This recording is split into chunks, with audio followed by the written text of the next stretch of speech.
Pemirsa, Direktorat Jenderal Pajak DJP Kementerian Keuangan menghimpun penerimaan sebesar 24,99 triliun rupiah dari sektor usaha ekonomi digital.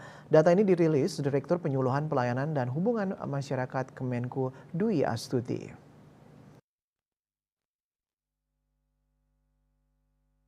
Dikutip kantor berita Antara, Direktur Penyuluhan Pelayanan dan Hubungan Masyarakat Kemenku Dwi Astuti mengatakan, hingga 31 Mei 2024 pemerintah mencatat penerimaan dari sektor usaha ekonomi digital berasal dari berbagai sumber. Salah satunya pemungutan pajak pertambahan nilai PPN, perdagangan melalui sistem elektronik.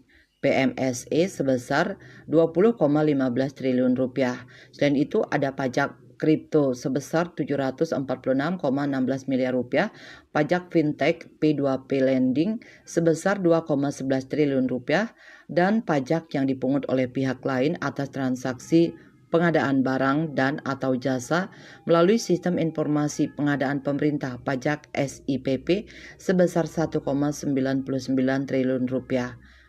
Untuk setoran PMSE, penerimaan hingga Mei 2024 diperoleh dari 157 PMSE dengan rincian 731,4 miliar rupiah, setoran tahun 2020, 3,90 triliun setoran tahun 2021, 5,51 triliun rupiah setoran tahun 2022, 6,76 triliun rupiah setoran tahun 2023 dan 3,25 triliun rupiah setoran tahun 2024. Adapun total PMSE yang ditunjuk oleh pemerintah untuk menjadi pemungut PPN mencapai 172 pelaku usaha, di mana pada Mei 2024 tidak terdapat penunjukan, pembetulan, perubahan data maupun pencabutan pemungutan PPN PMSE.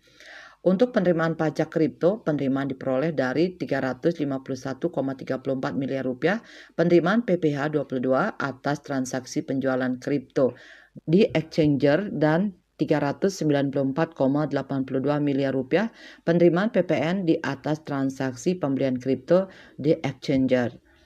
Sementara penerimaan pajak fintech terdiri atas PPh 23 atas bunga pinjaman yang diterima wajib pajak dalam negeri, WPDN, dan bentuk usaha tetap BUT sebesar 713,51 miliar rupiah, PPh 26 atas bunga pinjaman yang diterima wajib pajak luar negeri WPLN sebesar 256,9 miliar rupiah, dan PPN dalam negeri DN atas setoran massa sebesar 1,14 triliun rupiah. Sedangkan penerimaan pajak SIPP berasal dari PPh sebesar 134,1 miliar rupiah dan PPN sebesar 1,85 triliun rupiah dalam rangka menciptakan keadilan dan kesetaraan berusaha level playing field bagi pelaku usaha baik konvensional maupun digital. Pemerintah masih akan terus menunjuk para pelaku usaha PMSE yang melakukan penjualan produk maupun pemberian layanan digital dari luar negeri kepada konsumen di Indonesia. Dia menambahkan pemerintah akan menggali potensi penerimaan pajak usaha ekonomi digital lainnya seperti pajak kripto atas transaksi perdagangan aset kripto, pajak fintech atas bunga pinjaman yang dibayarkan oleh penerima pinjaman, dan pajak SIPP atas transaksi pengadaan barang dan atau jasa melalui sistem informasi pengadaan pemerintah. Bali Post melaporkan.